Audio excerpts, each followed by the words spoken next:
நேயர்கள் அனைவரையும் ஜெயா பிளஸ் தொலைக்காட்சியினுடைய ஏனென்ற கேள்வி விவாத நிகழ்ச்சிக்காக நான் உங்கள் அனைவரையும் வரவேற்கிறேன். இந்நிகழ்ச்சியில் துறை சார்ந்த ஆளுமைகளுடைய எண்ண ஓட்டங்களை இன்றைய தலைப்பில் நான் மிக விரிவாக பேசுவதற்காக அமர்ந்திருக்கிறோம். இன்றைக்கு நாம் எடுத்திருக்கிற தலைப்பு நம்முடைய ஆளுமைகளோடு தமிழக அரசியல் நிலவரம் குறித்து பேசுவதற்காக அமர்ந்திருக்கிறோம். தமிழகம் முழுவதிலும் இருந்து குவியக்கூடிய தொண்டர்கள் அம்மாவின் ஆட்சி அமைக்க சின்னம்மாவிடம் வலியுறுத்தல் என்கின்ற தலைப்பிலே நாம் பேசப் போகிறோம். சமகால அரசியல் நினைவுகளோடு நிகழ்வுகளோடு நாம் பேசுவது சில கேள்விகளை தொடர்ந்து எழுப்பிக் கொண்டே இருக்க வேண்டியிருக்கிறது. அந்த அடிப்படையில் எமது திணைக்களம் கொடுத்த 4 கேள்விகள். அம்மா மறைந்தவுடன் முதல்வர் பொறுப்பை ஏற்க சொன்னபோது தான் மறுப்பு தெரிவித்ததாக கூறிய திருமதி சசிகலா அவர்கள், எல்லோருடைய விருப்பத்தின்படிதான் நான் பதவிக்கு வந்தேன். நெஞ்சிலும் முதுகிலும் ஈட்டியால் எவ்வளவு முடியுமோ அவ்வளவு குத்தி காயப்படுத்தினார்கள் என்னை. அந்த நபர்களின் செயலால் கட்சி சரிந்து கொண்டே போகிறது. இது ஒரு உட்பொருள் கருத்து. நாம் இப்போது பேசும்போது சமகால அரசியலும் தமிழ்நாட்டில் இந்த அளவிற்கான நிலைமைகள் சமகாலத்தில் எது போன்ற ஒரு செய்தியை உலகத் தமிழர்களுக்கு சொல்லப் போகிறது. நம்மோடு பேசுவதற்கு இன்றைக்கு நம்முடைய கண்ணியத்துக்குரிய விருந்தினர்கள், மரியாதைக்குரிய மூத்த பத்திரிகையாளர் ஐயா டிஎஸ்எஸ் மணி அவர்கள் எம்மோடு இணைகிறார். சார் வாங்க. திராவிட இயக்க ஆய்வாளரும் மூத்த பத்திரிகையாளரும் திரு துரைக்கண்ணன் ஐயா அவர்கள். வணக்கம் ஐயா. அதே போன்று சமூக பொது ஊடக ஆர்வலர், எழுத்தாளர், கல்வியாளர் கண்ணியத்துக்குரிய திரு குமார் ஐயா அவர்கள். டிஎஸ்எஸ் மணி சார், இப்போ நான் பேசியிருக்கேன். இப்போ சற்போது பொய்ஸ் கார்டனில் ஆட்கள் மக்களெல்லாம் வந்து கொண்டிருக்கிறார்கள். இப்போ இந்த கூட்டணிகள் இதை எப்படி சென்றுக்கிட்டு இருக்கு? நீங்கள் ஒரு மிகச்சிறந்த ஆளுமை, ஒரு அனலிட்டிக்கலாக என்ன நடக்குது தமிழ்நாட்டில்?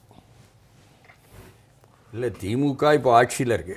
சரி, ஆட்சியிலிருந்து திமுகவை அகற்றுவது என்பதற்காகத்தான் நீங்கள் சொல்லக்கூடிய திமுக கூட்டணி தவிர்த்த மற்ற எல்லா கட்சிகளும் இருக்கு. Okay okay. 4 முனை போட்டி என்பது தான் இன்று வரை உள்ள அறிவிப்பு. சரி. அப்போது திராவிட முன்னேற்ற கழகத்தினுடைய கூட்டணி ஒன்று, அனைத்து இந்திய அண்ணா திமுகவினுடைய கூட்டணி ஒன்று, பாஜக அதில் இருக்குது. அதே போல் தமிழக வெற்றி கழகம் ஒரு அணியாகவும் நாம் தமிழர் கட்சி ஒரு அணியாகவும் இருக்குது. இதுதான் இருக்கக்கூடிய நிலை இப்போ இருக்கிறது. ஆமாம். இது எந்த நேரத்திலும் என்னெல்லாம் மாறுபடும் என்பது எல்லாமே மாற்றத்திற்குள்ளானதுன்னு எல்லோருமே ஒப்புக்கொள்கிறாங்க. Very good. அதாவது தேர்தலை அறிவித்த பிறகு தொகுதிகள் பற்றி அறிவிக்கப்படும்னு பாஜகவினுடைய மாநில தலைவரே சொல்கிறார். சரி. அந்த அளவுக்கு. சரி. அப்படின்னா இறங்கி சொல்கிறாங்கன்னு அர்த்தம். அதே போல் காங்கிரஸ் கட்சி திமுகவுடன் தான் என்ற அளவுக்கு உறுதி செய்யப்பட்டதாக ஒரு தகவல் திமுக சார்பு தகவல் பரவலாக பறக்க விடப்படுது. சரி, சாத்தியம்தானா? அது சாத்தியம்தானா என்பது திராவிட முன்னேற்ற கழகம் கெட்டிக்காரத்தனமாக ஒரு காங்கிரஸ் கட்சியை தமிழ்நாட்டுக்குள்ளே தான் பிளவுபடுத்தல் என்பதாக செய்கிற திறமை இருந்தது கலைஞர் காலத்தில். அகில இந்திய ரீதியிலேயே காங்கிரஸ் கட்சியை பிளவுபடுத்த முடியும் என்ற ஒரு திறமையை ஸ்டாலின் காலத்தில் நிரூபிச்சிட்டு. ஓ, அகில இந்திய அளவில். ஏன்னா சோனியா நிலைப்பாடு, ராகுல் நிலைப்பாடு என்ற வேறுபாடுகளில் என்ன தெளிவாக சிதம்பரம் மூலமாக அந்த காய் நகர்த்தல் என்பது செய்யப்படுது. சரி. சிதம்பரம் சென்ற முறைக்கு முன்னாலேயே எப்போ நின்று வெற்றி பெறவில்லை என்பதாக சொல்லி வெற்றி பெற்றதாக அறிவிக்கப்பட்டு மன்மோகன் சிங் ஆட்சியில் உள்துறை அமைச்சராகவே பதவி எடுத்தாரோ அதை சுட்டி காட்டி செல்வி ஜெயலலிதா தமிழ்நாடு ஹோட்டலில் டெல்லியில் போய் ஊடகவியலாளர் சந்திப்பில் தெளிவாகவே சொன்னாங்களோ அதுதான் அவருக்கு நேரடியாக பகையாகவே ஆனது. அதனுடைய தாக்குதல்கள் தான் அவர் மறைமுகமாகவும் செய்த எல்லா ஏற்பாடும். நேரடியாக இதுவரை நான் இறங்கவே மாட்டேன் என்பதாக காட்டிக்கொண்டிருந்த வெள்ளை உடை உடுத்தி வெள்ளையாக உள்ளவன் பொய் சொல்ல மாட்டான்னு சினிமா படத்தில் வரக்கூடிய சுவரொட்டி போல செயல்பட்டு கொண்டிருந்தவர் கலைஞர் காலில் விழுந்தார் என்பது நாடறிந்த பழைய வரலாறு.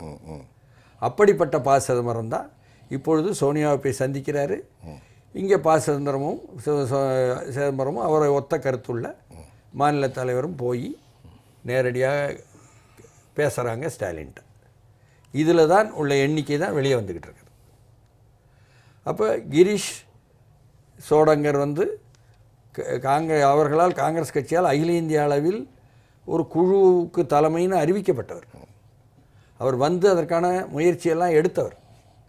அப்படிப்பட்டவர் இன்றைக்கு வந்து எனக்கு இன்னமும் மேலிருந்து போய் பேச்சுவார்த்தையில் உட்காருங்க என்று உத்தரவு வரலன்னு சொல்கிறார் சோடங்கர்.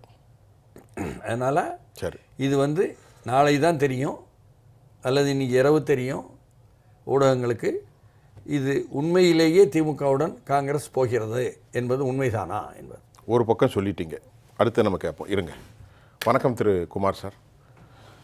இன்றைக்கு நம்ம எடுத்திருக்கிற இதை வந்து திரு டிஎஸ்எஸ் மணி பொதுவாக ஒரு அரசியல் களச்சூழ்நிலையில் இந்த மாதிரி சில சூழல் இருக்குது, 4 முனை போட்டி இருக்குது அப்படின்ட்டு சொல்லியிருக்கார். இந்த தலைப்பில் நீங்கள் என்ன சொல்ல வரீங்க? இப்போ சகோதரர் மணி அவர்கள் சொன்னது அரசியலுடைய மொத்த அரசியலையும் ரத்தின சுருக்கமாக சொல்லிவிட்டார்கள். அதிமுக பாஜக கூட்டணியை பொறுத்தவரையில் அதுவும் இன்னும் சீட்டு பகிர்மானங்கள் இன்னும் பேசப்படவில்லை. சரி. திரு நயினார் நாகேந்திரன் அவர்கள் நேற்று டெல்லியில் திரு எடப்பாடி பழனிசாமி திரு அமித்ஷா அவர்களை முந்தா நாள் இரவு 9 to 11 மணி வரைக்கும் சந்தித்ததாக எல்லாருக்கும் செய்தி இருந்தது. பட் செய்தியின் இறுதியில் அதை பற்றின எந்த தகவல்களும் வரவில்லை. ஆனால் நயினார் நாகேந்திரன் அப்போவே சொல்லிவிட்டார், தொகுதி பங்கீடை பற்றி எலெக்ஷன் அனௌன்ஸ்மெண்ட்டுக்கு பிறகு தான் நாங்கள் பேசுவோம் அப்படின்னு சொல்லிட்டார். அது சார் சொன்னது சரிதான். ஆனால் இப்போ என்ன தர்ம சங்கடம் பாஜகவுக்கு ஏற்பட்டிருக்கு என்று சொன்னால், திரு டிடிவி தினகரன், முதல்ல டிடிவி தினகரன், ஓபிஎஸ், சசிகலா அம்மையார், இந்த 3 பேரும் ஒரு பெரிய ஃபோர்ஸு முக்குலத்தோர் சமுதாயத்தில் முக்குலத்தோர் ஓட்டு கிட்டத்தட்ட 18%. இது 2011 சர்வே பிரகாரம் 18%. இப்போதைக்கு இன்னும் ஜாஸ்தி தான் இருக்கணும். அவ்வளோ அந்த ஓட்டுகள் இருக்கிறது. அந்த ஓட்டுகள் வந்து அதிமுகவை இவங்களை இக்னோர் பண்ணதுனால பாதிக்கும் என்ற மனநிலை தஞ்சை, மதுரை, திருநெல்வேலி, தூத்துக்குடி, இப்படி தென்காசி, இந்த மாவட்டங்கள்லாம், கோயில்பட்டி, இந்த சைட்லலாம் நிறைய வந்து அந்த அதிருப்தி இருக்கிறது. சுத்தமாக இந்த சமூகத்தை ஒதுக்கி விட்டார்கள். ஓபிஎஸ்ஐ ஒதுக்கினதன் மூலம், டிடிவியை ஒதுக்கினதன் மூலம் திரு ஜெயலலிதா அவர்களோடு 32 வருஷம் கூட இருந்து அவங்களுக்கு உற்ற தோழியாக அரசாங்கத்தை நடத்த சட்டமன்ற உறுப்பினர்களை, நாடாளுமன்ற உறுப்பினர்களை தேர்ந்தெடுக்க, செலக்ட் பண்ண, முடிவெடுக்க அவர்கள் சிரமப்பட்ட நேரம்லாம் அவங்களுக்கு ஒத்துழைப்பாக இருந்த, இறந்த பிறகு கூட அவர்களுக்கு எல்லோரும் அவர்களுடைய போயஸ் கார்டனில் போய் கீழே காலில் விழுந்து எல்லோரும் நீங்கள் தாம்மா முதலமைச்சராக இருக்கணும், கட்சிக்கு பொதுச் செயலராக வரணும்னு கேட்டதெல்லாம் நம்ம எல்லோரும் பார்த்தோம். அப்பேற்பட்டவங்களெல்லாம் அசால்ட்டாக ஒன்றுமே ஒரு காரணமும் இல்லாமல் திரு எடப்பாடி அவர்களும் அவரை சார்ந்தவர்களும் ஒரு ஒரு ஒரு ஒரு ஒரு ஒரு நேச்சுரல் ஜஸ்டிஸ்க்கு எதிராக ஒரு முடிவு எடுத்து எல்லாத்தையும் வரிசையாக நீக்கிட்டாங்க. இப்போ நீக்கிறது ஒரு பெரிய அதிருப்தி. அதில் வந்து இந்த 3 பேரும் ஒன்றா இருந்தாங்க. இப்போ 3 பேருமே பிரிந்து ஓபிஎஸ் வந்து திமுக பக்கம் போய்விட்டார். டிடிவி வந்து திரும்ப எடப்பாடியோடய சேர்ந்துட்டுருக்கார். ஆனால் சவுத்தில் நான் கடந்த வாரங்கள்லாம் போயிட்டு வந்ததில் என்ன தெரியுதுன்னா, டிடிவியை வந்து எல்லோரும் திட்ட ஆரம்பிச்சிருக்காங்க. இப்போதைக்கு எல்லோரும் திட்டுறாங்க. ஏன்னா எப்படி இப்படி போகலாம், அப்படி போகலாம், இப்படி போகலான்னு பேச ஆரம்பித்திருக்கிறார்கள். அதனால் டிடிவியை வந்து போயஸ் கார்டனுக்குள்ளேயோ அல்ல அந்த அவங்க சகோதரர்களெல்லாம் கொண்டு வரதுக்கு காரணமாக இருந்தவர் திரு சசிகலா அம்மையார் அவர்கள் தான். இப்போ அவர்களை வந்து ஒதுக்கி வைத்து விட்டு இவர்கள் திரும்ப சேர்ந்தாலும் கூட அது வந்து மெட்டீரியல்ஸ் ஆகாதுங்கிற மாதிரி தான் கணிக்கப்படுது. சவுத்தில் அதான் உள்ள நிலவரத்தை சொல்கிறேன் நான். எனக்கு வேறு எந்த கூட குறை பேசணும்னு அவசியம் இல்லை. அவர்களை நீக்கிவிட்டு அதை வந்து சிஐடி ரிப்போர்ட் மூலமாக உள்துறைக்கும் மற்றவங்களுக்கும் இப்போது அதிமுக, பாஜக கூட்டணியில் இருக்கிற தலைமைக்கு தெரிய வருகிறது. அதன் அடிப்படையில் பேச்சுவார்த்தை, அந்த பேச்சுவார்த்தைக்கும் இவர் ஒன்றும் சம்மதம் தெரிவிக்காத மாதிரி தான் தெரிகிறது. அப்போ இதனுடைய விளைவு எதில் போய் முடியும்னா, தேர்தல் முடியும் பொழுது அது தேர்தலில் ஒரு பெரிய பின்னடைவை ஏற்படுத்தும் என்பது எல்லாருடைய கணிப்பாக இருக்கிறது. அதனால் அதை பற்றி அவங்க சட்டம் பண்ணாமல் இருக்காங்க அந்த அணியில். அதனால் அது எதில் போய் முடியுங்கிறது தேர்தல் முடிந்த பிறகு தான் தெரியும். அதனால் ஒருவேளை எல்லாமே லேட் ஆகுதாங்கிறது கூட ஒரு கேள்வி இருக்கிறது. சரி, இப்படியெல்லாம் தான் இருக்கிறது நிலவரம். அதில் வந்து இன்னும் டைம் முடிய போகலை. இன்னும் சேர்த்து ஏதோ ஒரு கௌரவத்துக்கு ஒரு போஸ்ட்டை கொடுத்து அவங்களே அகாமடேட் பண்ணி அந்த கட்சியை தூக்கி நிறுத்தணும்னு எடப்பாடி பழனிசாமியும் அவரோட லாபிஸ்டர்களும் நினச்சாங்கன்னா அதை செய்ய முடியும். செய்கிறாங்களா இல்லையாங்கிறது காலம்தான் பதில் சொல்லணும். திராவிட இயக்க ஆய்வாளர் ஐயா துரைக்கண்ணா சரிப்போம். சொல்லுங்க. 2 ஆங்கிளில் செய்திகள் பகிரப்பட்டது. திரு டிஎஸ்எஸ் மணி அவர்களும் திரு ஐயா குமார் அவர்களும். அது தமிழ்நாட்டுடைய அரசியல் நிலை. தாங்கள் என்ன சொல்ல விரும்புகிறீர்கள்? 2026 தேர்தல் கள நிலவரங்களை யதார்த்தத்தை நம்ம 2 தோழர்களும் பதிவு பண்ணியிருந்தாங்க. ஆமாம். மரியாதைக்குரிய சகோதரர் டிஎஸ் மதனி அவர்களும் மரியாதைக்குரிய குமார் அவர்களும். ஆமாம். இப்போது இந்த நிலைப்பாடு எப்படி மாறும்? 2026 பொது தேர்தல் என்பது எல்லா அரசியல் கட்சிகளுக்குமே ஒரு மிகப்பெரிய சவாலாக இருக்கிறது. 26 பிரதான எதிர்க்கட்சியான அனைத்து இந்திய அண்ணா திராவிட முன்னேற்றக் கழகம் பாஜகவினுடைய இந்த என்டிஏ கூட்டணி ஆட்சி மாற்றத்தை கொண்டு வரக்கூடிய அளவிற்கு வலிமை மிக்க சக்தியாக இருக்கிறதாங்கிறது ஒரு மிகப்பெரிய கேள்விக்குறியாக இருக்கிறது. அனைத்து இந்திய அண்ணா திராவிட முன்னேற்றக் கழகமும் வலிமை கொண்டிருக்கிறது. இதோடு அணி சேர வருகிற கட்சிகள் எவை என்றும் இன்னும் தீர்மானிக்கப்படவில்லை. ஒரு வலுவான கூட்டணியை கட்டமைப்பு 2024 குரல் கொடுத்த எடப்பாடி பழனிசாமி அதற்கான முன்னெடுப்பை வியூகத்தை வகுத்து அதை வெற்றிகரமாக கொண்டு செலுத்துகிறாரா என்பது இன்று வரையிலும் நமக்கு விளங்கவில்லை, தெரியலை. அது என்ன போகுதுங்கிறது அவங்களுக்கு தான் தெரியும். தேர்தல் அறிவிக்கு பிறகு தான் எல்லாமே பண்ணுவோம் அப்படின்னு சொல்லி அவர் பொதுக்குழுவிலே பேசினார். எடப்பாடி பழனிசாமி இன்னும் 6 மாதம் இருக்குது, அதுக்குள்ளே என்ன அவசரம், தேர்தல் அறிவிக்கு பிறகு தான் கூட்டணி தொடர்பாக இடப்பங்கீடு தொடர்பாக பேசுவோம் அப்படிங்கிறார். ஆனால் அதே நேரத்தில் திராவிட முன்னேற்றக் கழகம் கடந்த ஓராண்டாகவே களப்பணியில் இறங்கிருச்சு. எல்லா தொகுதிகளுக்குமே ஒரு 8 மாதத்துக்கு முன்னாடி 234 தொகுதிக்கும் பொறுப்பாளர்களை நியமித்து பாக்கெட் மணி கொடுத்து அனுப்பிச்சிட்டாங்க. இங்கே பாக கமிட்டி, பூத் கமிட்டி, மண்டல குழு, மாநில குழு, தொகுதிக்குழு, இதை தாண்டி அமைச்சர்கள் கண்காணிப்பு குழுன்னு போட்டுட்டாங்க. ஒவ்வொரு அமைச்சர்களுக்கும் 10 தொகுதி 12 தொகுதியை ஒப்படைச்சிட்டு அந்த தொகுதிகளில் வெற்றி பெற்றால் சென்னைக்கு வாங்க, இல்லைன்னா ஊர்லேயே இருந்துருங்கன்னு சொல்லிட்டாராம் திமுக தலைவரும் முதலமைச்சருமான திரு மு.க. ஸ்டாலின் அவர்கள். இது திமுக வட்டாரத்திலிருந்து நமக்கு கிடைக்கிற தகவல்கள். இப்போ அதே நேரத்தில் மக்கள் மத்தியிலையும் திராவிட முன்னேற்றக் கழகத்திற்கு எதிரான மனப்போக்கு இருக்கிறது, அதில் மாற்றுக்கருத்தே இல்லை. தமிழகத்தில் இருக்கிற இந்த 52 துறைகள் சார்ந்த அரசு துறைகள் அத்தனையுமே போராட்ட களத்தில் இருக்குது ஒவ்வொரு நாளுமே. அது பல பதிவுகளை நாம் குறிப்பிட்டிருக்கிறோம். ஆசிரியர்கள், அரசு ஊழியர்கள், இந்த பக்கம் மருத்துவர்கள், செவிலியர்கள், மின்வாரிய ஊழியர்கள், போக்குவரத்து ஊழியர்கள், டாஸ்மாக் ஊழியர்கள், இடைநிலை கல்வி ஆசிரியர்கள், பகுதி நேர கல்வி, எல்லோருமே, விவசாயிகள் உட்பட அனைவரும், பார்வையற்ற மாற்றுத்திறனாளி உட்பட டாஸ்மாக், அங்கன்வாடி, எல்லோருமே போராட்ட களத்தில். கடந்த தேர்தலின் போது திராவிட முன்னேற்றக் கழகம் கொடுத்த வாக்குறுதிகளில் இவையெல்லாம் நிறைவேற்றப்படவில்லைன்னு அவங்க சொல்கிறாங்க. இதை தாண்டி பொதுவெளிகளில் மக்கள் மத்தியில் இந்த மின்கட்டண உயர்வு, அந்த வரி உயர்வு 50லிருந்து 150% வரைக்கும் உயர்வு, மின்கட்டணம் அப்படியே 2 மடங்கு 3 மடங்கு உயர்வு, இது பொதுவெளிகள்லேயும் ஒரு தாக்கத்தை ஏற்படுத்தியிருக்கு. இதையெல்லாம் சரி கட்டுவதற்காக தான் அவங்க அரசு ரீதியாக பல அறிவிப்புகளை தொடர்ந்து வெளியிட்டு வருகிறார்கள், நிதி உதவியை செய்து வருகிறார்கள். இது நமக்கு போதும், நாம் வெற்றி பெறுவோம். அரசியல் ரீதியாக சில பிரச்சனைகள், இந்திய தேசிய காங்கிரஸ், விசிகா, பொது உடைமை, இந்த இரட்டை இலக்கம் வேணும், அதிக இடம் வேணும், ஆட்சியில் பங்கு வேணும், இதை தாண்டி நாம் வெற்றியை எட்ட வேண்டும். 6 முறை ஆட்சி கட்சியாக இருந்திருக்கிறோம், 7வது முறையாகவும் திராவிட முன்னேற்றக் கழகத்தை ஆட்சியில் அமர்த்துவோம் என்கிற நம்பிக்கையோடு பயணிக்கிறார்கள். ஆட்சி மாற்றத்தை கொண்டு வருகிற பிரதான எதிர்க்கட்சி அதை எதிர்கொள்வதற்கு என்னங்கிறத நம்ம தொடக்கத்தில் அதை நான் பதிவு பண்ணியிருந்தேன். இப்போ இந்த நிலைப்பாட்டை மாற்றுவதற்கு நான் வருகிறேன் என்று மதிப்பிற்குரிய திருமதி வி.கே. சசிகலா அவர்கள் களத்தில் இறங்கியிருக்கிறாங்க. களம் காண்போம், வென்றெடுப்போம், கழக ஆட்சியை நிறுவுவோம், அம்மாவின் ஆட்சியை நிறுவோம் என்கிற அந்த தாக்கத்தில். ஏன்னா இந்த நம்பினார் கெடுவதில்லை 4 முறை தீர்ப்பு என்பது நம்ம காலங்காலமான ஒரு பழமொழியாக இருக்குது. மிக நின்று நிதானித்து ஒவ்வொரு செயலையும் அவர் செய்து வருகிறார் அப்படிங்கிறதை நம்ம பார்க்குறோம்.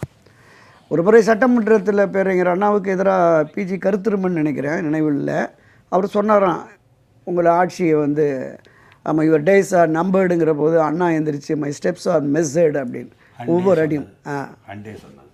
இல்லை அண்ணா இருக்கிற போது எதிர்க்கட்சி தலைவராக காங்கிரஸ் தலைவர் சொல்லியிருக்காரு, கலைஞர் பீரியடில் தான் ஒரு பிரச்சனை வந்தது. இது வந்து காங்கிரஸினுடைய எதிர்க்கட்சி தலைவராக இருந்த கருத்திருமன் சொன்னதாக தான் பதிவு இருக்கிறது. அந்த காலகட்டத்தில் அண்ணா சொன்னார், அது மாதிரி ஒவ்வொரு அடியையும் நிதானித்து எடுத்து வைக்கிறார் திருமதி சசிகலா அப்படிங்கிறத நம்ம பார்க்குறோம். அவருக்கு இப்போ என்னன்னா, எடப்பாடி பழனிசாமியுடைய இந்த பிடிவாத நிலையால் அதிருப்தியில் இருப்பவருடைய ஆதரவு அங்கே போயிட்டுருக்கு. கடந்த 1 மாத காலமாக அவருடைய அந்த பாய்ஸ் கார்டன் இல்லத்தை நோக்கி போயிட்டுருக்காங்கிறத நம்ம பார்த்தோம். திரு ஓபிஎஸ் அவர்கள் எடுத்த முடிவை விரும்பாத பலரும் அங்கே போயிட்டுருக்காங்க அப்படின்னு பார்ப்போம். என்டிஏவில் சேர்ந்த டிடிவி தினகரனுடைய அந்த முடிவை ஆட்சேபிக்கிற அந்த கட்சியினுடைய நிர்வாகிகள் தொண்டர்கள் பலரும் போகிறாங்க. இதை தாண்டி கடந்த வாரம் கமுதியில் பசும்பொன்னு அருகே போட்டிருந்த அந்த பொதுக்கூட்டத்தில் அவர் பேசிய திருமதி சசிகலா அவர்கள் பேசிய பேச்சு இருக்குல்ல, தனக்கு இழைக்கப்பட்ட கொடுமை, நீங்கள் விவாதத்தின் தொடக்கத்தில் குறிப்பிட்டீங்கள, மார்பிலும் முதுகிலும் ஈட்டியில் குத்தினார்கள், உயிருக்கே உழைவிக்கக்கூடிய செயல்கள்லாம் ஈடுபட்டாங்க அப்படின்னு. அப்போ இந்த துரோக செயலை அவர் ஒரு முதலமைச்சராக உயர்ந்த பொறுப்பில் அமர்த்திவிட்டு சென்ற திருமதி வி.கே. சசிகலாவுக்கு எதிரான நிலைப்பாட்டை தொடர்ந்து எடுத்து வந்த அந்த விஷயங்கள்லாம் கொஞ்சம் கொஞ்சமாக அவர் வெளியில் சொல்லிகிட்டு இருக்காங்க. கடந்த 3 தினங்களுக்கு முன்பு ஒரு பிரபல தொலைக்காட்சியில் அவர் அளித்த அந்த நேர்காணல் இருக்குல்ல, மிக தெளிவாக நிதானமாக ஒவ்வொரு வார்த்தையுமே அளந்து பேசினாங்க. அதில் பல விஷயங்கள் அதில் சுட்டி காட்டினதை பார்ப்போம். திமுகவோட ஒரு அண்டர் டீலிங் எடப்பாடி பழனிசாமிக்கு இருக்குங்கிறத மிக தெளிவாக மேலோட்டமாக இல்லை ஆழமாகவே சொன்னாங்க. அதுவும் ஒரு பொதுவெளி சந்தேகமாக இருக்கிறது. அதுக்கு ஒரு உதாரணம் சொன்னாங்க. கோடநாடு கொள்ளை வழக்கின் உண்மை குற்றவாளியை கண்டறிந்து சிறையில் தள்ளுவோம் அப்படின்னு எதிர்க்கட்சி தலைவராக இருந்த இன்றைய முதலமைச்சர் ஸ்டாலின் வந்து சட்டப்பேரவையிலே பேசினார். முதலமைச்சரானதற்கு பிறகும் அந்த கருத்தை வலியுறுத்தினார். 5 வருஷம் ஆச்சு, என்ன நடந்ததுன்னு ஒன்றும் தெரியல. ஸோ இதை மட்டும் மேலோட்டமாக தெரிவித்தாங்க. எடப்பாடிக்கு எதிரான எந்த விதமான நடவடிக்கை எடுக்கலைங்கிற போது அந்த பொதுவெளி சந்தேகமும் ஊர்ஜிதப்படுத்துகிறது திருமதி வி.கே. சசிகலா அவருடைய நேர்காணல் மூலமாக என்பதை என் முதற்கட்ட பதிவாக பண்ணிடுறேன். திரு டி.எஸ். மணி, நான் உங்கள்கிட்ட கேட்குறது, கடந்த ஒரு 4 தசாப்தங்களுக்கு மேல் உங்களுக்கு தமிழ்நாட்டுடைய, அதுக்கு மேல் இருக்கும், குறைந்த அளவு சொல்கிறேன், 70, 80, 85, 45 வருஷம் வச்சுக்கலாமே, அந்த தேர்தல்களும் தற்போது போகிற மையநீட்டோட்டத்தில் ஒரு அமைதியான ஒரு சூழல் போய்கொண்டிருக்கிறது. இதை எவ்வாறு உங்களுடைய அனுபவ ரீதியாக பார்க்கிறீர்கள்? இதற்கு என்ன டிஃப்ரெண்ட் இருக்குது இந்த 26? இந்த 26 தேர்தல் என்பது வந்து ஒரு வித்தியாசமானது, முழுமையாக வித்தியாசமானது. ரைட். ஒவ்வொரு முறையும் வந்து ஒரு கட்சியினுடைய கூட்டணி இன்னொரு கட்சியினுடைய கூட்டணி என்பது போல் இருக்கும். உள்ளபடியே கொஞ்சமாவது கொள்கை பேசுவாங்க எல்லா கூட்டணியும்.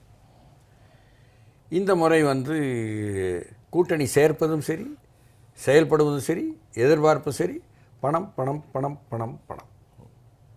அது வணிகமயமாதல் என்பது உலகமயமாக்கலுக்கு பிறகு இந்திய துணைக்கண்டத்தினுடைய தேர்தல் பாதையில் முழுமையாக இறங்கி காட்டப்படுவது என்பது இந்த தேர்தலில் உச்சமாக தமிழ்நாட்டில் நமக்கு தெரியும்.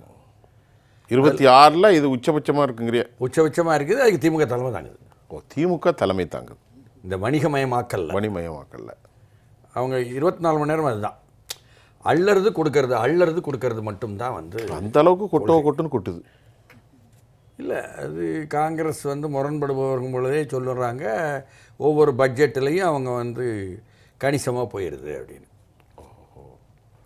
அதாவது ஆட்சியில் பங்கு அதிகாரத்தில் பங்கு என்பதே இதை ஒட்டிய கேள்விகள். இதுதான் ஒரு பக்கமாக எடுத்துகிட்டு போகக்கூடாது. சரி. உண்ணுது என்னதுங்காங்க என்பது தான் அவர்களுக்குள் பேசும்பொழுது திமுக பற்றி அந்த அளவுக்கு பண விளையாட்டு. இதில் வேடிக்கை என்னன்னா, திமுகவோ எடப்பாடி தலைமையிலான அதிமுகவோ அப்படி என்ன பண மக்கள் மத்தியில் கொண்டு போவது, பரிசு பொருள் கொண்டு போவது என்பது மட்டுமே கவனம் செலுத்திக்கிட்டு இருக்கும்போது இவங்க என்ன செய்கிறாங்களோ அதுக்கு நேர் எதிராக தானே அங்கே உள்ள பெரிய கட்சி செய்ய முடியும். நாம் தமிழர் கட்சியும் தமிழக வெற்றி கழகம் மட்டும் காசு கொடுக்காம ஆட்கள் வராங்க, காசு கொடுக்காமத்தான் வாக்கு வாங்குவாங்க என்ற நிலை இருக்குது. இது வந்து நேரடியாக வித்தியாசமான, அதாவது ஆட்சிக்கு வந்துவிட முடியும் என்று எடப்பாடி தலைமையிலான அதிமுக விரும்பலாம், ஆட்சியில் தொடர முடியும் என்று திமுக ஸ்டாலின் தலைமையிலானது விரும்பலாம். அவர்களை விட இவர்கள் வேறுபட்டிருக்கிறாங்க. இந்த சூழலில்தான் நாம் ஒன்றுபடுத்த வேண்டும் அதிமுகவை என்ற விவாதமும், இதுதானே காரணம் சென்ற முறை தோற்றதற்கு டிடிவி எதிராக நின்றதுனால. டிடிவி எதிராக நின்ற பொழுது தென் மாவட்டத்தைச் சேர்ந்தவன் என்பதனாலும் ஆழமாக மக்கள் மத்தியில் என்ன ஒரு தண்ணியில் மீன் போல் நான் இருக்கிறேன், பச்சையாகவே நான் அறிவிக்கவே செய்கிறேன். அதில் டிடிவிக்கு பின்னால் திருமதி வி.கே. சசிகலா இருப்பது என்ற ஒரு பிம்பம்தான் எல்லோரையும் அந்த ஆதரவு என்ற கட்டத்துக்கு கொண்டு போச்சு என்பது தான் கடந்த காலத்தினுடைய உண்மை. Yes, correct. அது இல்லை என்று இப்போ தெரியும் பொழுது ரைட். திருமதி வி.கே. சசிகலா என்ற இதன் மீதான ஈர்ப்பு என்பது மிக இயல்பாக அப்படி அதிருப்தி பெறுபவர்கள் மத்தியில் வருவது என்பது யதார்த்தமான விதி. அதுதான் பரமக்குடி 5 பக்கத்தில் அவங்க நடத்திய கூட்டத்திலையும் சரி, சென்ற வாரம் பிரபல தொலைக்காட்சியில் கொடுத்த நேர்காணலையும் சரி, ரைட், பெரிய அளவுக்கு தாக்கத்தை ஏற்படுத்தி உள்ளது என்பது தென் மாவட்டங்களை பொறுத்தவரை உண்மை. Very good. இது நேரில் பார்க்கும். நம்ம இல்லைன்னு யாரும் கண்ணை மூடிக்கிட்டுலாம் போட முடியாது. இதுவரை அமைதியாக இருந்து எதிர்பார்த்தோம், தீர்வு கிடைக்கல, சரி இறங்குவோம் என்று அவங்க இறங்குறாங்கன்னும் பொழுது, இன்னமும் குறிப்பாக சொல்லப்போனால் இரட்டை இலைக்கான வரலாற்று ஈர்ப்பு, வரலாற்று வாக்கு வங்கி என்று சொல்லும் பொழுது, தென் மாவட்டங்கள் கிழக்கு மாவட்டத்தை சும்மா சொன்னாலும் தென் மாவட்டங்களில் உள்ள முக்குலத்தோர் வாக்கு வங்கியைத்தான் இப்பொழுது இந்த சர்ச்சை என்பது விவாதிக்கப்படுது. முக்குலத்தோர் என்பது 4 சாதிகள், வெளிப்படையாக சொல்லணும். நாங்கள்லாம் இருக்கிற பகுதி மறவர் சமூகம், அடுத்து பிரமலை கள்ள சமூகம், அடுத்து அகமுடையார் சமூகம், அடுத்து கள்ள சமூகம். அது வேறு, இது வேறு. கள்ள சமூகம் வேறு, பிரமலை கல்லர் வேறு. அது தஞ்சை பகுதியில் ஈசநாட்டு கல்லர்கள். அதுவே அம்பலாறுன்னு அம்பலாறுன்னு என்று சொல்லக்கூடிய கல்லர் தான். உட்பிரிவுக்கு கிட்டத்தட்ட 40 இல்லை, உட்பிரிவு இல்லை. அம்பலாறு என்பது கல்லர் தான். அது வேறு, பிரமலை கல்லர் வேறு. பிரமலை கல்லர் மறவர் எதில் வராங்கன்னா டீநோட்டிஃபைட் ட்ரைப்ஸில் வருவாங்க. அந்த சீர்மரபினர் என்று வரக்கூடிய அந்த உழைக்கும் மக்கள் இருக்காங்களே, அவங்களாம் உழைக்கும் மக்கள். இந்த 4ல் 2 முழுக்க உழைக்கும் மக்கள். மறவர் சமூகத்தை பொறுத்தவரை நீங்கள் தூத்துக்குடி, திருநெல்வேலி, தென்காசி என்ற முன்னாள் ஒருங்கிணைந்த திருநெல்வேலி மாவட்டம், இது தவிர விருதுநகர் மாவட்டம், ராமநாதபுரம் மாவட்டம் என்பதாக இருக்கக்கூடியவங்க பெரும்பான்மை. இரட்டை இலைக்கு எங்கே ஈர்க்கப்பட்டது ஜெயலலிதா காலத்தில் இருந்தே என்று சொன்னால், இந்த 4ல் மறவர் சமூகத்தைச் சேர்ந்த 90 விழுக்காடு வாக்குகள் இரட்டை இலைக்கு வரும். பிரமலை கல்லரில் உள்ள 60 விழுக்காடு வாக்குகள் தான் வரும். அகமுடையார் கள்ளர் என்பதிலிருந்து 45 to 50 விழுக்காடு தான் வரும். இதுதான் யதார்த்தமான கள நிலவரம். நான் பார்த்த அளவுக்கு. நான் தப்புன்னு இன்னொருத்தர் நிரூபித்தா அதை ஏற்றுக்குவேன். அப்போ இப்பொழுது இதில் கவனம் என்று வரும்பொழுது, அந்த மறவர் சமூகம், பிரமலை கள்ளர் சமூகம் இருக்க உழைக்கும் மக்கள், டீநோட்டிஃபைட் ட்ரைப்ஸ் என்று சொல்லக்கூடிய சீர்மரபினர், இவர்கள் மத்தியில் திருமதி வி.கே. சசிகலா தனித்து கொடியுடன் தனித்த அமைப்புடன் இறங்கினால் எந்த அளவுக்கு பாதிப்பு வரும் என்பது தான் இதில் கணக்கு பார்க்க வேண்டிய கடமை இருக்கு எல்லாருக்கும். என்னன்னு சொன்னால், தூத்துக்குடி மாவட்டத்தினுடைய வடக்கு பகுதி என்று சொல்லக்கூடிய கோவில்பட்டி, விளாத்திகுளம் பகுதி, தென்காசி மாவட்டத்தினுடைய கிழக்கு பகுதி என்று சொல்லக்கூடிய சங்கரவயல் கிழக்கு என்று சொல்லக்கூடிய குருவிகுளம் வட்டார பகுதி, ராமநாதபுரம் மாவட்டம் முழுமையாக, விருதுநகர் மாவட்டம் முழுமையாக, பிரமலை கள்ளர்கள் குழுமி இருக்கக்கூடிய தேனி மாவட்டம் முழுமையாக, மதுரை மாவட்டம் முழுமையாக, திண்டுக்கல் மாவட்டம் உட்பட இவையெல்லாம் அந்த பாதிப்புகளுக்கு உள்ளாகும்னா, குறைந்தபட்சம் 30 தொகுதிகளில் குறைந்தபட்சம் 10,000 வாக்குகள் இவர்களுடைய திருமதி வி.கே. சசிகலா பேசக்கூடிய விஷயங்கள், அதே போல் அவருடைய நேர்காணலில் சொல்வது பெண்கள் மத்தியில் அதிக ஈர்ப்பை கொடுத்து பிரிக்கும் என்பதை எடப்பாடி தலைமையிலான அதிமுக உணர வேண்டும். இல்லாவிட்டால் திமுக மீண்டும் வருவதற்கு இது உதவிவிடும் என்ற ஒரு யதார்த்த கள நிலவரம் இருக்கிறது. அதுலேயும் குறிப்பாக நாம் தமிழர் கட்சி, தமிழக வெற்றிக் கழகம் என்ற வாய்ப்புகள் அதனுடன் செல்லும் பொழுது அது மேலும் அறுதியிடப்படும், உறுதி செய்யப்படும். இதுதான் திருமதி வி.கே. சசிகலா இந்த முறை இறங்குவது என்பது இதுவரை உள்ள அணுகுமுறையிலிருந்து வேறுபட்டது என்பதை நாம் புரிந்து கொண்டே ஆகணும். யதார்த்த களத்தை புரிந்து கொள்ளாமல் மேற்கு மாவட்டங்கள், வடக்கு மாவட்டங்கள் திமுக ஆட்சிக்கு எதிராக கிடைக்கும் என்ற எதிர்பார்ப்புடன் இருக்கின்ற எடப்பாடி தலைமையிலான அதிமுக, அதை நான் தப்புன்னு சொல்ல, குறை சொல்லலை. தென் மாவட்டங்களில் எப்படி இந்த வாக்குகள் திமுகவுக்கு எதிரான வாக்குகளை எடுத்துக்கொண்டு போவது என்று செய்வதற்கு ஓபிஎஸ்ஸாவது போயிட்டார். ஓபிஎஸ்ஸை பற்றி அப்படி ஏற்கனவே பல்வேறு விஷயங்கள் இருந்தது. டிடிவியை பொறுத்தவரை இதுவரை நான் சொல்லிட்டேன், பின்னால் விகேஎஸ் இருக்காங்க என்ற இதுதான் தென் மாவட்டங்களில் புரிதல். எங்களுக்கு எல்லாமே புரிதல் வைங்க. அவருடைய அடையாளம் அப்படி தான் இருந்தது. அப்படி தான். ஆமாம், எனக்கு தான் புரிதல் வைங்க. ரைட். கடந்த காலத்தில். ரைட். அப்போ இடைக்காலத்தில் எனக்கு தெரியும் பல விஷயம் என்பது வேறு, அதை தள்ளி வச்சுருவோம், சொல்ல வேண்டாம். ஆனால் இப்பொழுது அது நேரடியாக என்ன கத்திரிக்காய் முத்தினா கடைக்கு வந்தேனா அப்படின்னு ஆயிட்டு என்பதனால பேசலாம். இந்த தாக்கத்தை எப்படி கையாளப் போகிறது, மீண்டும் தொடரும் திமுகவின் ஆட்சி என்று சொல்வதற்கு தொடர்வார் ஸ்டாலின், என்ன ஸ்டாலின் தொடர்வார் சட்ட ஒழுங்கு கட்டு அழிந்துவிடும் என்பதாக சொல்லக்கூடியதாக அது மாறும். இதில் மகிழ்ச்சி அடைவது, முழு மகிழ்ச்சி அடைவது திராவிட முன்னேற்ற கழக தலைமையை தவிர எதுவும் இல்லை. ஏன்னா அவர்கள்ட்ட தந்திரம், செயல் தந்திரம், சூட்சமம் இதுதான் முதன்மையான ஆயுதங்கள். காங்கிரஸ் கட்சியை அதான் நான் முதலியே சொன்னேன், தமிழ்நாட்டில் பிளவை ஏற்படுத்தி கொண்டு செய்வார். தமிழ்நாட்டில் தலைவராக கொண்டு வருவதற்கு கலைஞர் எல்லாம் பார்ப்பார் அந்த காலம்.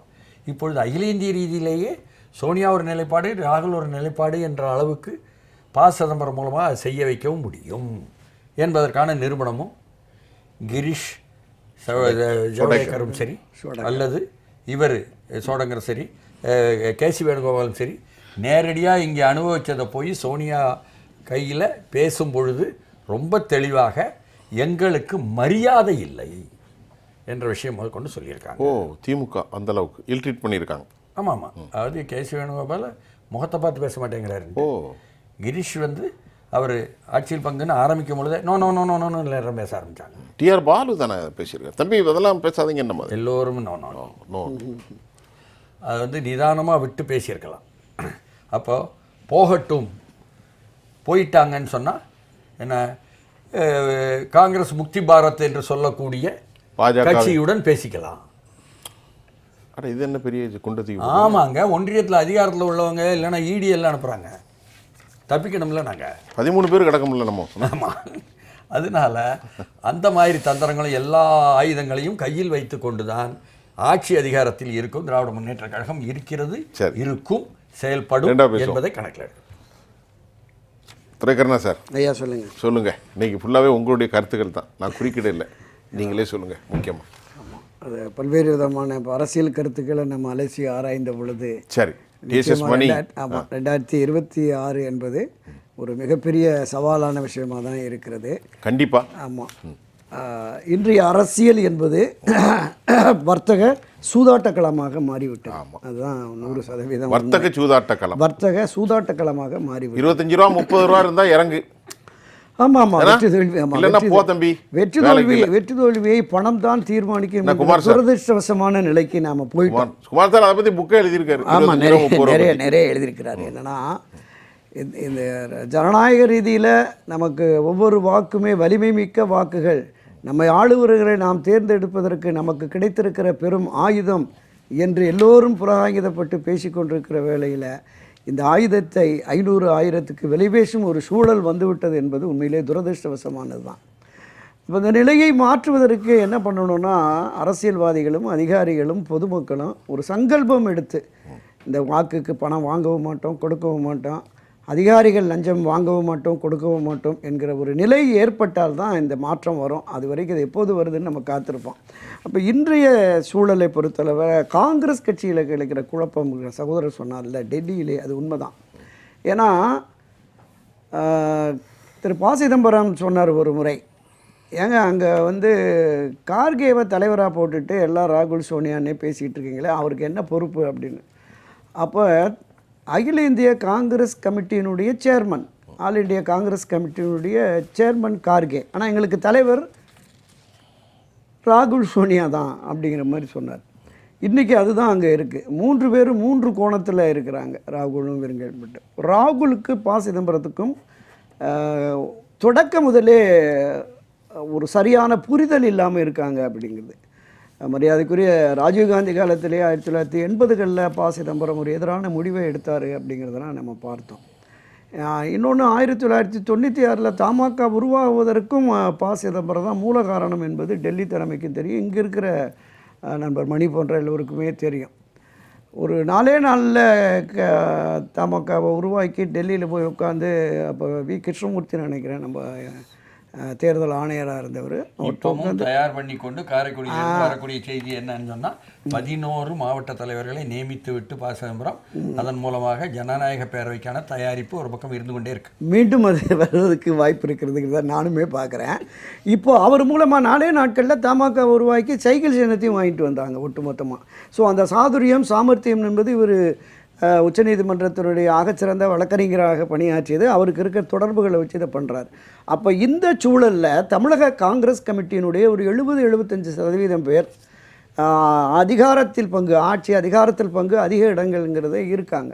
தொடர்ந்து மூத்த தலைவர்கள் பல பேர் கட்சியில் இருக்கிற நிர்வாக பொறுப்பில் இருக்கிறவர், நம்ம திருச்சி வேலுசாமியிலேருந்து கட்சியினுடைய இந்த தமிழ்நாடு காங்கிரஸ் கமிட்டியினுடைய துணைத் தலைவர் பொன் கிருஷ்ணமூர்த்தி ஆகட்டும், சட்டமன்ற காங்கிரஸ் தலைவர் ராஜேஷ்குமார் ஆகட்டும், நம்ம தொடர்ந்து வலைத்தளங்களில் பொது மேடைகளோட திமுகவை விமர்சிக்கிற மாணிக்க தாக்கூர்லேருந்து எல்லோருமே, இது தமிழகத்தில் இருக்கிற காங்கிரஸ் நிர்வாகிகள் தொண்டர்களுடைய மனநிலையின் எதிரொலியாக இருக்குது. பல மாவட்ட காங்கிரஸ் தலைவர்கள் தீர்மானம் போட்டாங்க, பல இளைஞர் காங்கிரஸ் தலைவர் டெல்லி தலைமைக்கு எழுதுகிறாங்க. இந்த முறை நம்ம 1980 ஒரு வாய்ப்பு கிடைச்சது, விட்டுட்டோம். 96 ஒரு சந்தர்ப்பம் இருந்தது, நழுவு விட்டுட்டோம். இனி நமக்கு தாவேக்கா ஆட்சியில் பங்கு அதிகாரத்தில் பங்கு என்று நமக்கு தூது விட்டு கொண்டிருக்கிறார்கள். ஏன் இன்னும் நாம் போய் திராவிட முன்னேற்ற கழகத்தில் இருக்கணும் அப்படிங்கிற மாதிரி பேசிருச்சு. இன்னொன்று அவங்க என்ன சொல்கிறாங்கன்னா, கடந்த 5 ஆண்டுகளாக ஊரக உள்ளாட்சி தேர்தல் முடிந்ததுக்கு பிறகு காங்கிரஸ் கட்சிக்கு என்று ஒதுக்கப்பட்ட மேயர் இருக்கையில் உட்கார முடியல, பஞ்சாயத்து தலைவர் உட்கார முடியல, ஒன்றிய தலைவர், மாவட்ட கவுன்சிலர்கள் அந்த ஷீட்லேயே உட்கார முடியல, திமுக கையை பிடிச்சி இழுத்துட்டு அவன் உட்காந்துக்கிறான், எங்களுக்கு எந்த மரியாதையும் இல்லை அப்படின்னு புலம்பல்கள் எல்லாமே இருக்குது.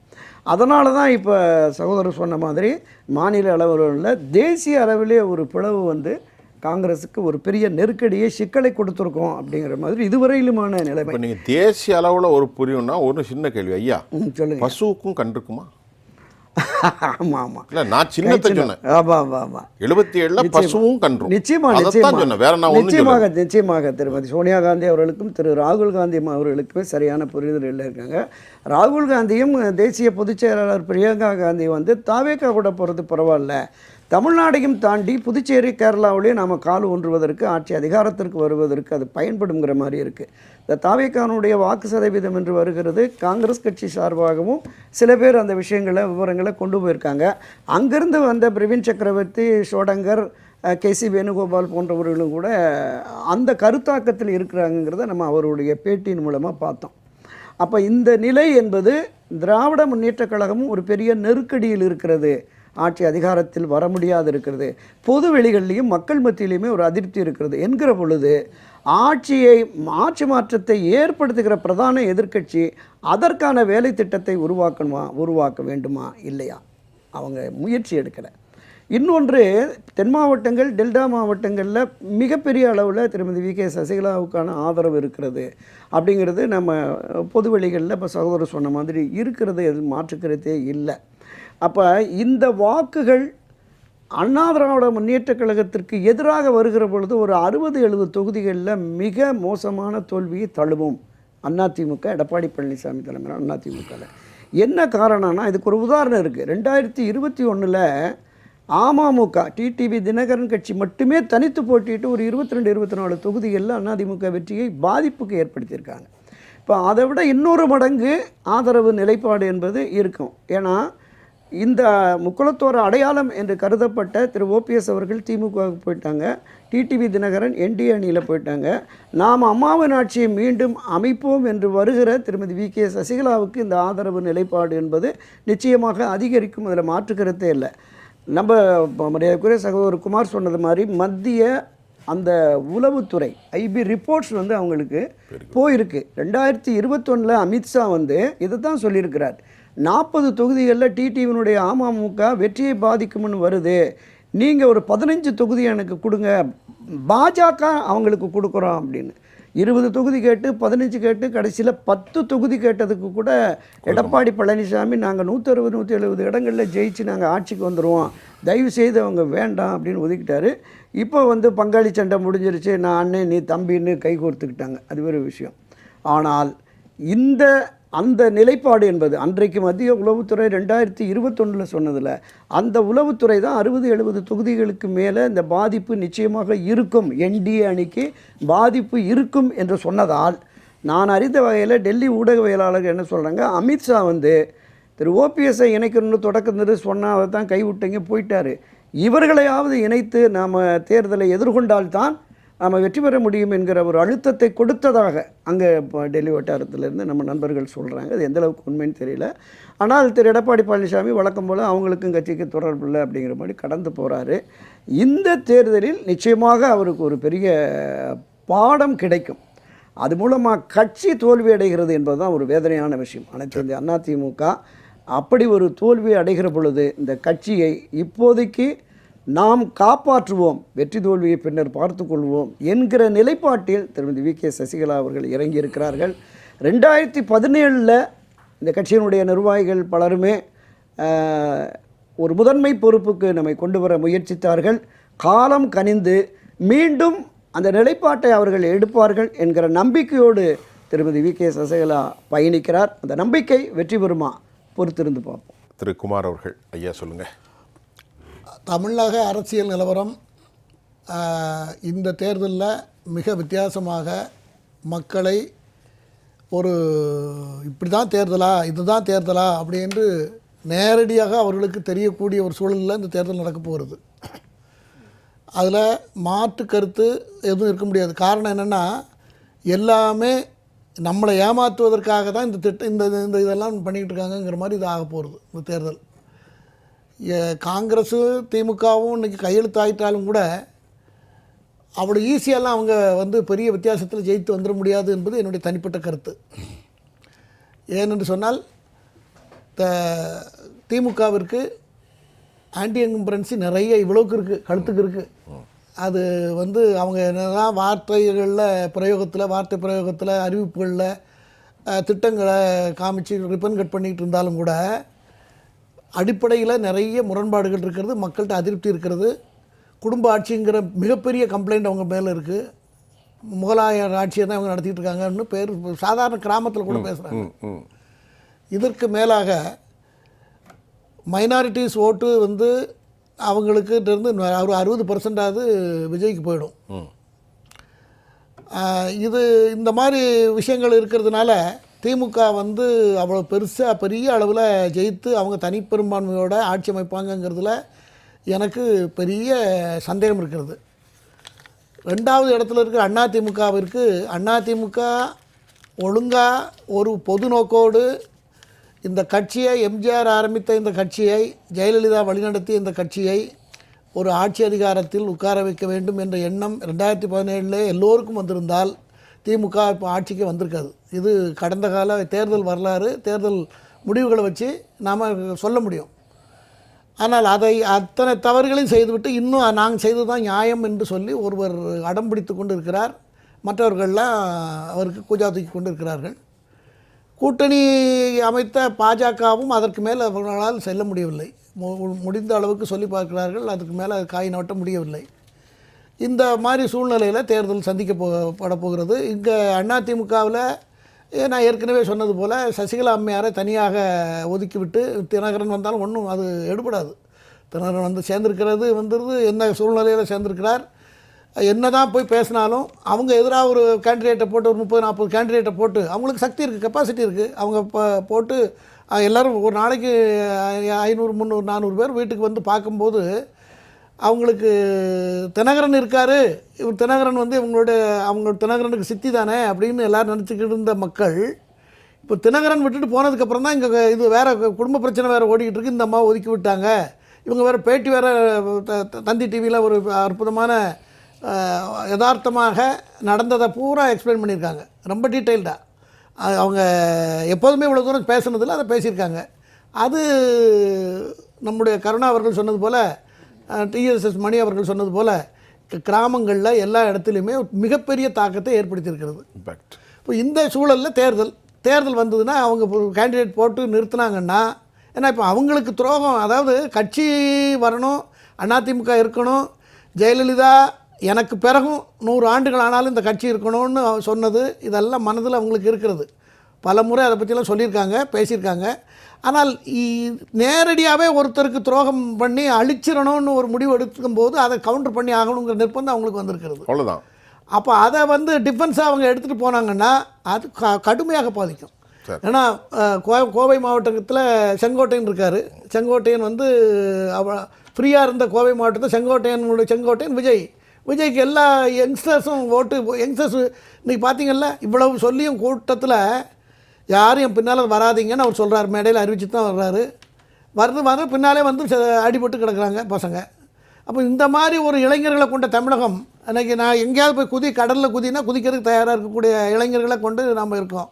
ஐடி படித்தவனும் அப்படி தான் இருக்கான், படித்தவன் எல்லாரும் அப்படி தான் இருக்கான். மனவர்த்தத்திலே பேசுகிறீங்களே, பொதுவாக இளைஞர்கள் ரொம்ப வேதனையாக இருக்குது சார். நம்ம வரலாற்றை படிச்சிருக்கோம், வரலாற்றாளர்களை பற்றி எழுதியிருக்கோம்.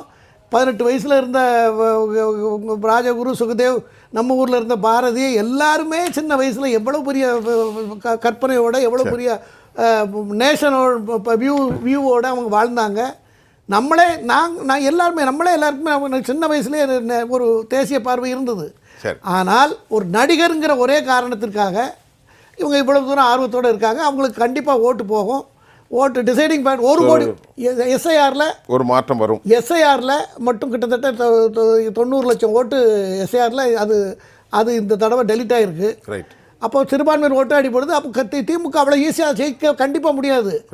என்னுடைய பார்வை, தேர்தல் அறிவிப்பு ரிசல்ட் வரும்போது தனிப்பெரும்பான்மை இல்லாத ஆட்சி அமைக்க முடியாத ஒரு நிலை வரக்கூடிய வாய்ப்புகள் இருக்கிறதாக நான் உணர்கிறேன். சுருக்கமாக நிறைவு. அதாவது இப்பொழுது வந்து திமுக காங்கிரஸ் ஒற்றுமை உண்டா இல்லையா என்பதில் கடைசியாக முடிந்து கையெழுத்தாகுது.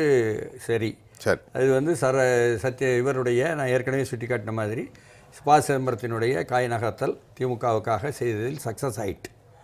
அதற்கப்புறம் வந்து செல்வ பிறந்தகை மாநில தலைவராக தன்னை நிறுவிக்கொண்டு அகில இந்திய தலைமைக்கு கட்டுப்படுவது என்ற நிலைப்பாடு தான் எடுத்துக்கொண்டிருந்தார் என்பதனாலையும் திமுகவை கன்வின்ஸ் பண்ணுவது என்ற முயற்சியிலையும் தான் இருந்தார் என்பதும் அது ஒரு பக்கம். 2 எம்பி கொடுப்பது ராஜ்யசபா என்பது எதற்குன்னு சொன்னால் 27 எம்பி ராஜ்யசபாவில் இருக்காங்க, 3 குறைஞ்சிரும். அப்புறம் எதிர்க்கட்சி அந்தஸ்து போயிருந்ததுக்காக அவர்கள் இறங்கி வந்து கேட்க வேண்டியிருக்கு காங்கிரஸ் அகில இந்திய தலைமை. அதில் கூட வந்து இது வட இந்தியாக்காரங்களை நிறுத்த மாட்டேன்னு சொல்லி திமுக தலைமை சொன்னதும், அதற்கு பிறகு இங்கே வந்து மீனாட்சி நடராஜனை கொண்டாடலாம் வேண்டாம், தமிழ்நாட்டுக்காரங்க வடக்க இருக்காங்க, இல்லது டாக்டர் செல்லகுமார் என்பதாகவும் கன்னியாகுமரிக்காரர் கிருஷ்ணகிரியில் எம்பி ஆனார். இப்படியெல்லாம் வந்து அது ஒரு பக்கம். ஆனாலும் அது முடிஞ்சு போச்சுன்னு அர்த்தம் அந்த கூட்டணி. அப்படி இருக்கும் பொழுது அவர்களுக்கு நம்ம குமார் சொன்ன போல் இங்கே வந்து எதிர்ப்பலை தான் அதிகமாக இருக்குது. திமுகவுக்கு பாரம்பரியமாக கிடைத்து வந்த வாக்குகள் என்ன, தமிழ்நாட்டை பொறுத்தவரை சட்டமன்ற தேர்தலில் என்பதில் நீங்கள் சிறுபான்மை பெரும்பான்மையெல்லாம் பார்க்க முடியாது. மக்களாகத்தான் இருக்காங்க, சரிதானா? அப்போது விளாவரியாக விளக்கலாம் நேரம் இல்லை. அதனால் இது அப்படி பிரிந்து செல்லும் பொழுது திமுகவினுடைய பாரம்பரிய வாக்குகள் வெளியே பிரிந்து செல்வதும், தலித் வாக்களோ சிறுபான்மை வாக்களோ, அதே போல் ஆசிரியர், அரசு ஊழியர்கள் இந்த முறை ஆக கணிசமாக பூத் கமிட்டிகளில் உட்காந்துக்கிட்டு பூத்துகளில் வாக்குச்சாவடிகளில் உதவி செய்தார்களே இதுவரை திமுக அதுபோல் உதவி செய்ய போவது இல்லை. அது இல்லை என்ன, ஏற்கனவே வந்து இறந்தவர்களுடைய வைத்து ஓட்டி கொண்டிருந்ததும் கூட எஸ்ஐஆரில் அடிபடுகிறது என்ற எதிர்பார்ப்பும் இருக்குது. இது அலைவாயு வாக்குகள்னு ஒன்று இருக்குது, பெண்கள் வாக்குகள் என்பது திமுக பக்கம் போனதும் எல்லாம் சேர்ந்து தாவேக்காக்கு வருது. இப்படி வருவதனால் உள்ள இடைவெளியை நிரப்புவது என்பது அதற்குள்ள வாய்ப்புகளைத்தான் எடப்பாடி தலைமையிலான அதிமுக எதிர்பார்த்துக்கிட்டு இருக்கு. இப்படி சூழலில் இப்படி தேவையில்லாமல் திருமதி வி.கே. சசிகலாவினுடைய என தனியாக நின்றால், அறுதியிட்டால் தாவேக்காவுடனோ அல்லது நாம் தமிழருடனோ போய் நின்றால் அதனுடைய பாதிப்புகள் என்பது வாய்ப்புகளை இழக்கும் நிலை வந்துவிடும் என்பதை உணர வேண்டியது எடப்பாடி தலைமையிலான அனைத்து இந்திய அதிமுக என்பதும் கூட கள நிலவரத்திலிருந்து நாம் முன்வைக்கக்கூடிய கருத்துக்கள். அதனால் இதுதான் வாய்ப்பு. இந்த வாய்ப்பை இழக்கப் போகிறார்களா இல்லையா? ஆளுங்கட்சிக்கு திமுகவை விரட்ட வேண்டும் என்பதற்குள்ள அனைத்து சக்திகளையும் இணைக்க வேண்டும், அனைத்து வாக்குகளையும் ஒன்று கூட சிதறவிடாமல் செய்ய வேண்டும் என்று சொல்லி கொண்டதெல்லாம் என்ன ஆயிற்று என்று எடப்பாடியை பார்த்து கேட்கும் நிலைமை வரும். நம்ம நிறைய பேசிட்டோம், நிறைய பேசுவோம். இன்னைக்குடைய அரங்கம் ரொம்ப சிறப்பாக இருந்துச்சு, நியூட்ரலாகவும் இருந்துச்சு. மக்களுடைய மன ஓட்டங்களையும் நம்மோடு பேசிய திரு டி.எஸ்.எஸ். மணி, அதை போன்று வழக்கமாக எங்களோடு கருத்துக்களை பகிர்ந்து கொண்ட மரியாதைக்குரிய திரு துரைக்கண்ணா, ஐயா குமார் அழகாக சொன்னாங்க. தமிழகத்தின் நிலவரம் தான். உங்கள் அனைவருக்கும் நான் உளப்பூர்வமான நன்றியை தெரிவித்துக்கிறேன். மீண்டும் மற்றொரு களத்தில் நான் உங்களை சந்திக்கின்றேன். அதுவரை உங்கள் அனைவரிடமிருந்தும் நான் உங்கள் சுஃபியான், ஜெயா ப்ளஸ் தொலைக்காட்சிக்காக நன்றி. மீண்டும் சந்திப்போம்.